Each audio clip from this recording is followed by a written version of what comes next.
Black is Crime. Notes on Blaqillegalism by D. Ade. Published Thursday, February 12th, 2020.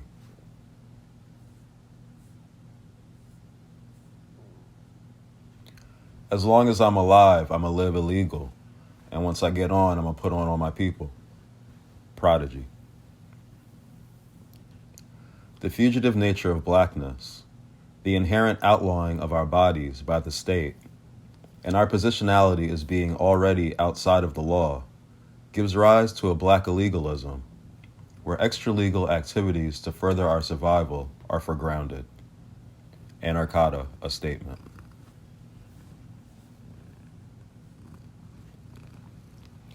What a crime it is to be black. To have the police be called on you for sitting in a restaurant, for grilling at a cookout, selling water, going to the pool, taking a nap, standing on the corner. To be black and to have the presence of one's very own body break the law, and to know at any given moment a police officer can slam you to the ground and cuff you for resisting arrest, which is to say, arrest you for absolutely no reason at all. Blackness carries this implication that a law is or has been broken and is about to be broken in the future. It is the color and sign of criminal activity under white supremacist capitalism, used to justify the mass incarceration and extrajudicial murder of black people by and large. But what are the origins of this strenuous relationship between blackness and the law? In what ways is black criminalization constituted under the state? And if blackness is already criminalized in the eyes of the law, what are the features of already existing black illegal forms? And what might the theoretical contours of Blaqillegalism, that is principled and above all revolutionary, look like? Blaqillegalism is, of course, not to be confused with illegalism, the mostly white anarchist movement originating in Europe. Influenced by thinkers such as Max Stirner, illegalists base their view on an individualist egoism that embraces illegal activity solely for the benefit of the individual person. The individual, through illegal acts, seeks personal restoration, be it financial gain one gets from stealing from the capitalist ruling class, or the catharsis involved in criminal activity. Although later formulations used illegal activity as a propaganda of the deed, meant to incite revolt among the masses, for illegalist criminal activity is still very much a personal, individualistic rejection of the status quo that is not necessarily moralistic or even principled. In fact, for the illegalist, the mere presence of the law is understood as an affront to personal freedom and may be rejected to assert the spirit of the individual. The law here is opposed for the sake of being opposed. It is seen as a barrier, an impediment that prevents the individual from exercising their personal will. The individual, in this case, is of course the white citizen, who resents their passions being held in check by their state's legal system.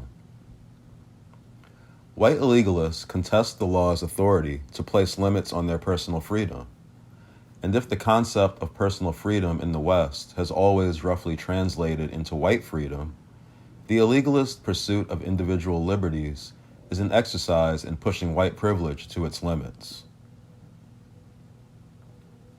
But where white illegalism understands the law as an unjust restraint on the white citizen's personal liberties and uses it as an excuse to engage in reckless and selfish pursuits of adventurism and catharsis, black relationship to the law, and by consequence, black illegal forms, rest on an entirely different register.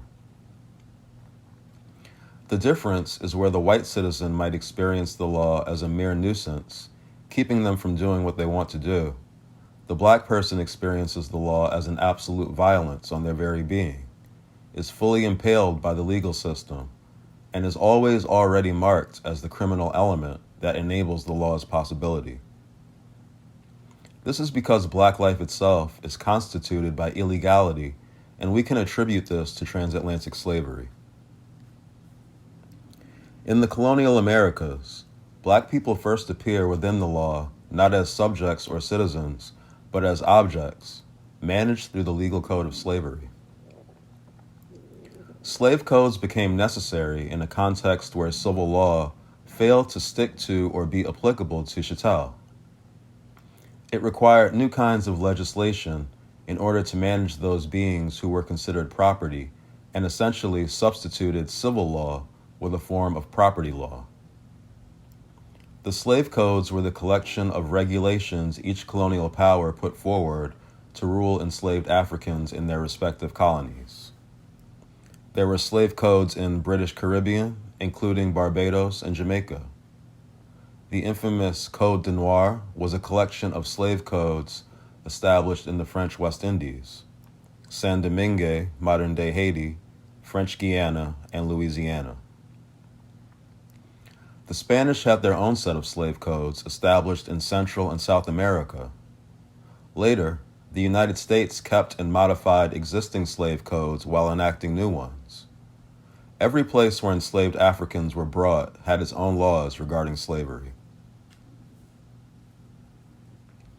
Generally, these laws all had the same function: to restrict the movement and assembly of the enslaved, to restrict access to education, particularly reading, to prevent intermixing, to legally permit the torture and killing of the enslaved, and to legislate the trade and commerce involving enslaved people.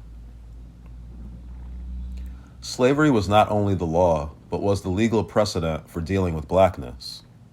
And this legal precedent, as Calvin Warren notes, provided the foundations for modern-day law and the means by which blackness appears within the law today. To quote Warren, "Contract law, or the law of chattel, is perhaps the hallmark of modern legal development. Given the need to regulate commerce and specify the rights and entitlement of property holders. But this corpus of law emerges because one needs to integrate the slave into the world. In other words, contract law conceals an ontological project." Calvin Warren, Ontological Terror. Under these conditions, the law deprived the enslaved not only of the personal freedom so coveted by the white illegalist, but the very modes of personhood that enable freedom's possibility. The aims of this ontological project, concealed by legal discourse, was to provide the legal ground for slavery's continuation through regulating blackness to the status of property under the law and dividing civil society into property and property holders. Blackness is disciplined by this dividing line, and it is the law's goal to contain blackness and keep it from breaching this line. To maintain slavery's coherence, the law became a means to make the distinction between human and black concrete and tangible. In this way, the law became the first site in which slavery, racism, and white supremacy were institutionalized. Trapped within the confines of a structural and ontological position of unfreedom, a position which is regulated and codified by the law, the black enslaved were forced to occupy the cramped positionality of what Fred Moten calls the hold. Here, blackness twists and turns uncomfortably, stretches out against the walls meant to contain and regulate it, and in the most natural of impulses, attempts to escape. The regulations meant to restrict every aspect of black life could not do so fully, and if containerization was the law's basic function for blackness, then blackness could not help but break the law. Be it by accident, circumstance, resistance, or necessity, blackness defied the boundaries of the law every day, precisely as this twist and turning struggle intrinsic to a people kept in bondage. The U.S. fugitive slave laws, enacted in 1793 and 1850, made escape from slavery a federal offense and expanded the legal measures to retrieve fugitives. Yet any free black could be accused of being a fugitive, even if their freedom had been legitimate. In effect, fugitive slave law made freedom illegal for black people and rendered all emancipated blacks as possible fugitives of the law, regardless of whether they had proper documentation or not.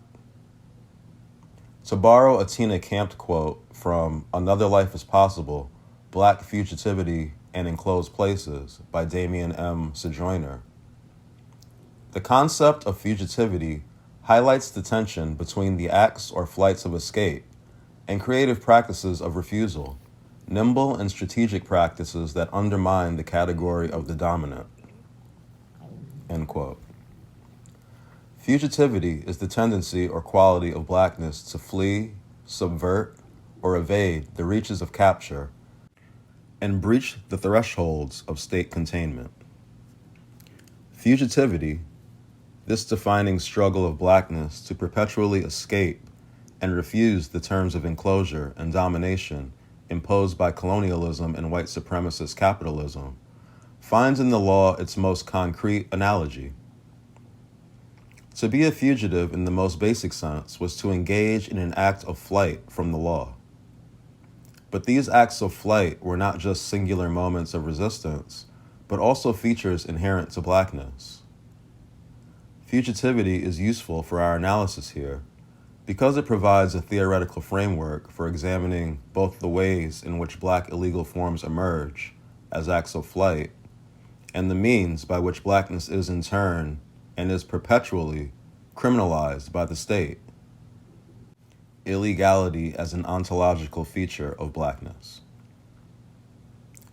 Black criminalization under the state is the enduring legacy of slave law and its afterlives, to channel Saidiya Hartman.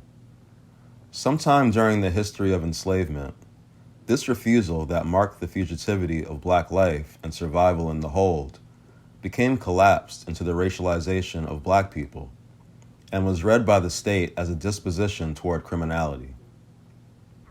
This was in line with earlier anti-black formulations that justified slavery by utilizing biblical references to argue the morally corrupt nature of African people. The formation of slave patrols and the use of white citizenry to police the boundaries of black containment were crystallized around the emerging notion of black criminality in the white imagination and anchored by the emerging technologies of the state. The fact that the very origins of law enforcement in the Americas came from slave patrols drives home the point that the law only ever needed to be enforced when it came to the question of black people. Blackness becomes criminal precisely at this point, where its refusal is read as an ontological malady, and where the securance of white property interests compel the use of organized law enforcement. Containment again becomes the principal occupation of the state. The law codifies this containment, and the police carry out its enforcement. Where fugitive slave law regulated emancipated black life as perpetually outside of the law and subject to recapture, Jim Crow, and later mass incarceration, repackaged the same legal precedent while revising its application. Of course, the most relevant of these developments in the U.S. is the constitutionality of slavery under the 13th Amendment's punishment for a crime clause. For if the legality of slavery rests on being punished for a crime, blackness itself is a crime, has already been constituted as a crime, and is the symbolic indication of future crime, making it perpetually eligible for enslavement under the law. Emancipation cannot change the precedent at its core, which understands the emancipated black person as runaway merchandise, assumes black deviancy, and requires black discipline and containment.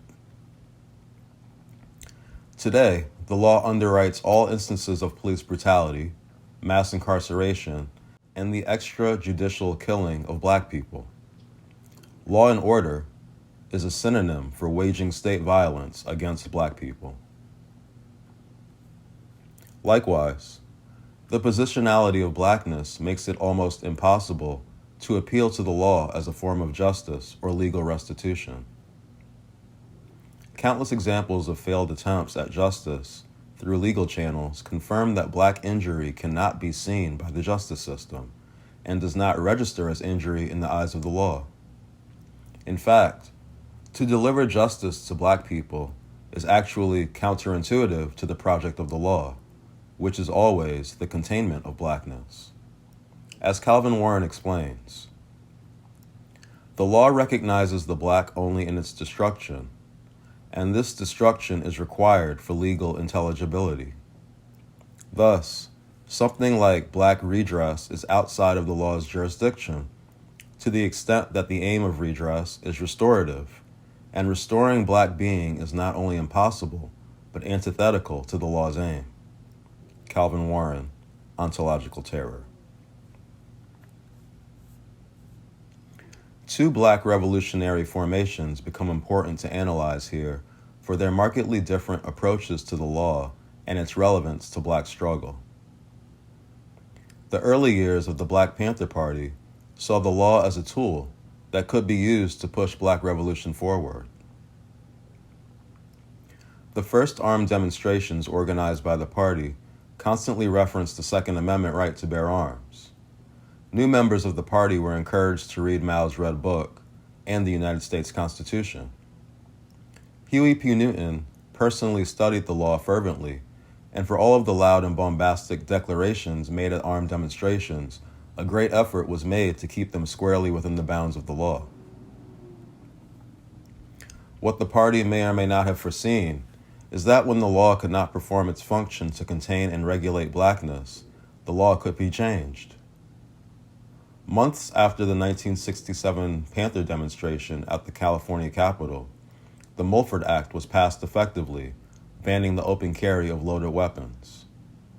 As police repression increased, amounting later to shootouts, raids, and assassinations of key BPP leaders, it became clear that legality did not matter when Black revolutionaries posed a threat to the white power structure. The systematic attack on the Black Panther Party forced Newton and many others to dial back on armed demonstrations. The law remained unavailable for use as a form of redress in the pursuit of Black liberation. For Black liberation is against the law and antithetical to the law's aim. Huey himself briefly turned towards criminal activities later in his life in an attempt to organize gangs, but was killed in the process. The Black Liberation Army emerged largely out of the fallout of the Black Panther Party and took an extra-legal approach to Black liberation. It engaged in armed attacks, robberies, prison breaks, and other activities while rejecting the legitimacy of the law itself. Taking the lessons learned from the Black Panther Party seriously, the BLA understood that breaking the law would be required for Black liberation, but refused to see what they were doing as truly criminal. They made distinctions between illegal activities that were explicitly political and those that were criminal. They argued that because their actions were political, they should be tried not as criminals, but as prisoners of war.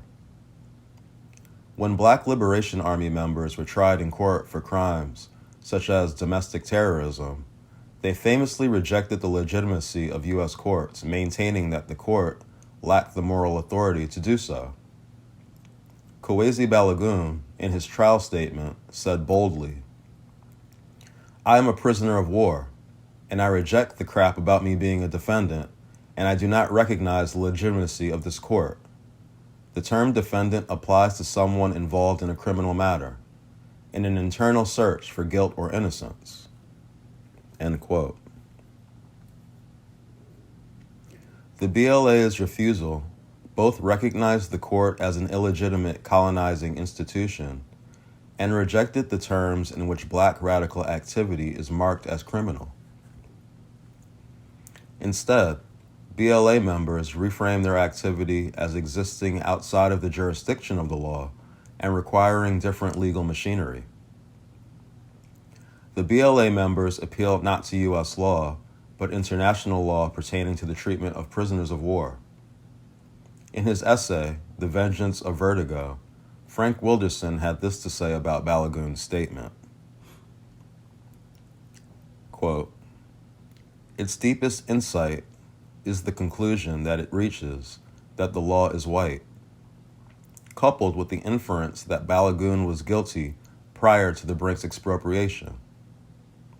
His innocence cannot be fauchafed until all semblance of the law has been eradicated." End quote. The way in which the BLA positioned themselves in relation to the law, both the wholehearted embrace of black illegal forms, coupled with the refusal to recognize the legitimacy of the law, has been an inspiration for this paper. I disagree with Wilderson's complaint that the fault of the approach was the inability to empathetically account for black suffering within the courtroom. Rather, the only fault was the assumption that an appeal toward prisoner of war as a viable legal standing for BLA members could or would be heard at all by the court. Their non-cooperation with the law still relied on the law to see BLA members as subjects eligible to be tried as prisoners of war, when, as Calvin Warren reminds us, the law recognizes the black only in its destruction. It represents an inability for the law to extend legal status to black people that would absolve them of criminality. Further, it reveals the inability of the law to recognize black people as humans or anything other than runaway merchandise. The BLA was correct in claiming their activities were outside of the law's jurisdiction, for blackness itself is outside of the law and in perpetual contempt of the court. It ruptures the very coherence of the law, since laws apply to those considered humans, yet the legal precedent is invested in recognizing the black only in its destruction. Given this context, where the law codifies black containment, engenders black criminalization, underwrites anti-black state violence, and denies black appeals to the law as a form of redress, we can finally begin to make the case for a Blaqillegalism. Blaqillegalism takes the fugitivity of blackness, that is, the perpetual refusal of and flight from enclosure inherent in blackness, as its basic starting place. It argues that blackness breaks the law by its very nature. It is a fissure within the law. This fissure is read by the state as perpetual criminality and is the source of the systematic criminalization of blackness under the state. Furthermore, blackness is made into the perpetual criminal element that enables the law and its enforcement. Blaqillegalism maintains that the law remains necessarily unavailable to blackness for making appeals of redress, that the law recognizes the black only in its destruction. Finally, Blaqillegalism understands black life, black survival, black restitution, and above all, black freedom to be outlawed, and in so many words, illegal. The Blaqillegalist postulates that breaking the law is not only good praxis, but becomes necessary for black survival and even further, for their pursuit of black liberation.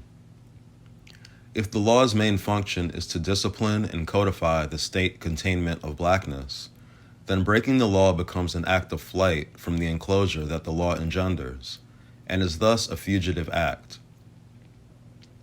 Due to the everyday conditions of black oppression, which emerge as a consequence of white supremacist capitalism and state repression, black people, again, cannot help but break the law, be it by accident, circumstance, resistance, or necessity.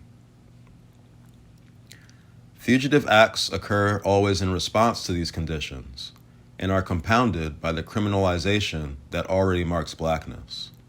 For these reasons, the Blaqillegalist says that under white supremacy, the black person already breaks the law as a consequence of their very being, and as a refusal to die under white capitalist oppression. This renders all efforts to remain lawful pointless, and undoes any moral obligation black people might have had in abiding by the law. Since we are damned if we do, damned if we don't, the the black person might as well engage in illegal activity if it's responsible and for the survival of themselves and their communities.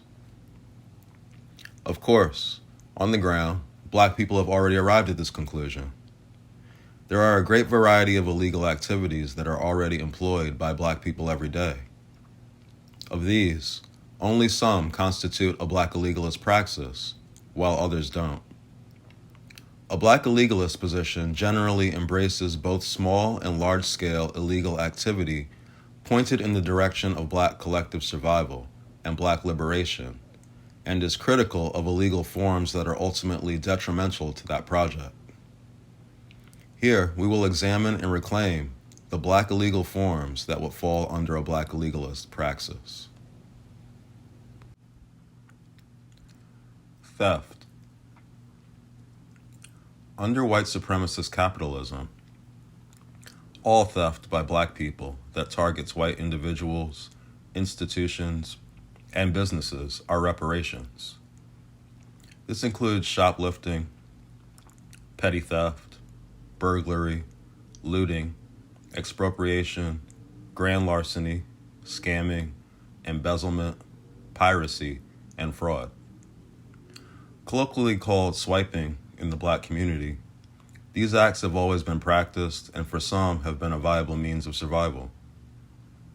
Black theft emerges as a direct result of capitalist oppression and resistance against a system that has stolen from black people for centuries. A black illegalist praxis would encourage continued decentralized theft of white institutions as the best means to obtain reparations for slavery and colonialism. Furthermore, the stealing and redistribution of food, medication, toiletries, clothing, and other necessities serve the collective survival of black communities. As long as the targets of such activities are white, this is black illegalist praxis. Sex work. Sex work continues to be criminalized in general, which pushes many people, especially black sex workers, into dangerous situations with both police and clients. Many black femmes, especially black trans femmes involved in sex work, do so for survival. When anti-prostitution laws are enforced, they are more aggressively targeted at black sex workers. Although the criminalization of sex work is not ideal, black sex workers have and will continue to break the law regardless. Black sex work defies the jurisdiction of the state and refuses to be subsumed by the law. On the ground, money generated from sex work is often shared by a community of sex workers to ensure the collective survival and well-being of that community. When police officers refuse to protect sex workers from violence, this fugitive community is often the first line of defense in keeping sex workers safe. Sex work is a fugitive act for black people and is a reclamation of bodily autonomy in a world where black people's bodies are rendered as property, not belonging to them. It is an act of flight from the bodily directives that are the secretion of patriarchy. Vandalism. Activities that destroy, deface, or beautify public and private property generally fall under the category of vandalism. Tagging up buildings, train cars, and other surfaces continue to be a strong black artistic tradition and is one of the 5 elements of hip-hop culture. The New York City crackdown on graffiti artists in the 80s and 90s notoriously imprisoned many black artists and reinforced the illegality of tagging. Although graffiti is slightly more accepted and gentrified today, it is still generally outlawed, especially when the artists are black. Other activities that also fall under vandalism include sabotage, arson, and general property damage. Vandalism continues to be used strategically by black people to forestall the encroachment of gentrification in the black community. Furthermore, property damage that targets white businesses, institutions, and personal holdings is in direct resistance to white supremacist capitalism and is a strong black illegalist praxis. Vandalism is also a key component of revolutionary activities and employs the use of sabotage and arson in particular to further the project of Black liberation. Inciting to riot. Any unauthorized public gathering could generally be interpreted as a riot under the law. Historically, however, Black unauthorized gatherings have always been more likely to be read as riots since the age of the slave codes. Anti-riot laws are another legal residue of slave law, which outlawed Black public assembly of any kind and saw it as a threat to white safety.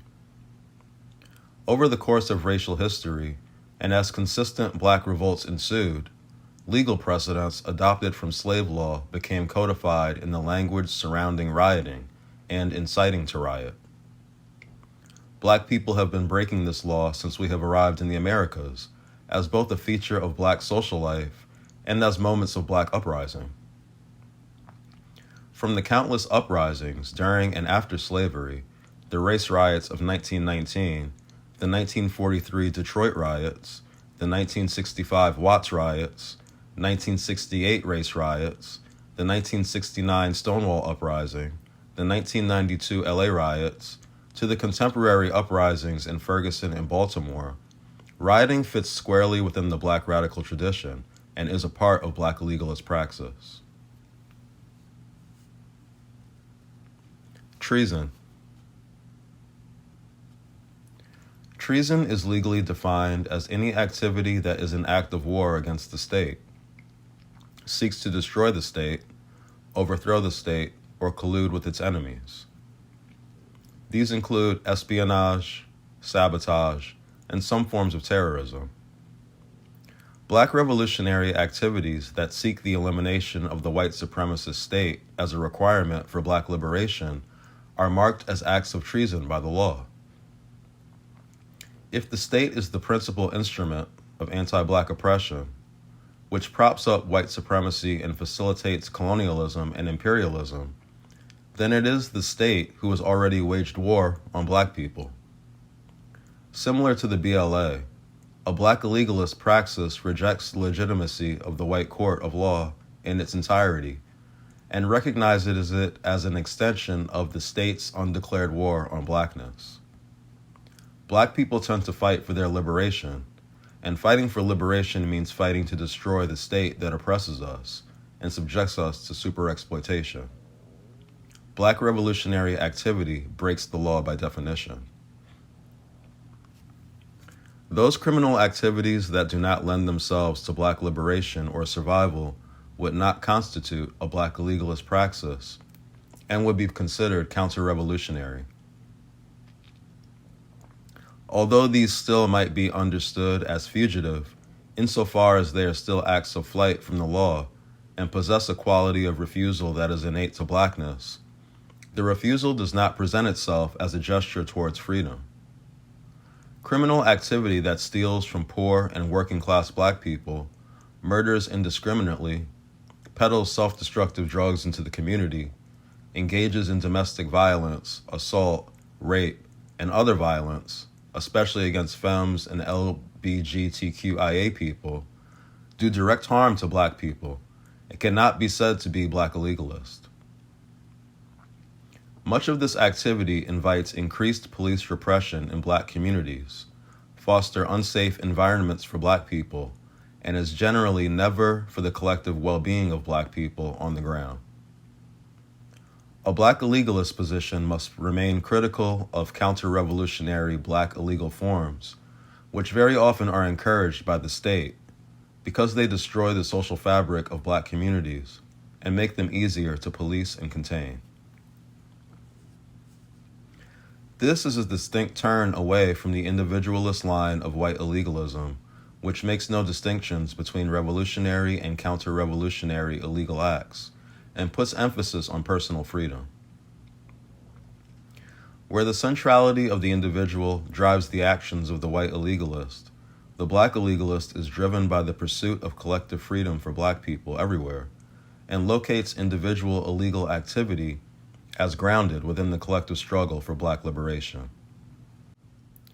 It understands and situates individual Black illegal acts as operating within the matrix of countless moments of refusal and flight taking place all over the African diaspora and across past, present, and future temporalities.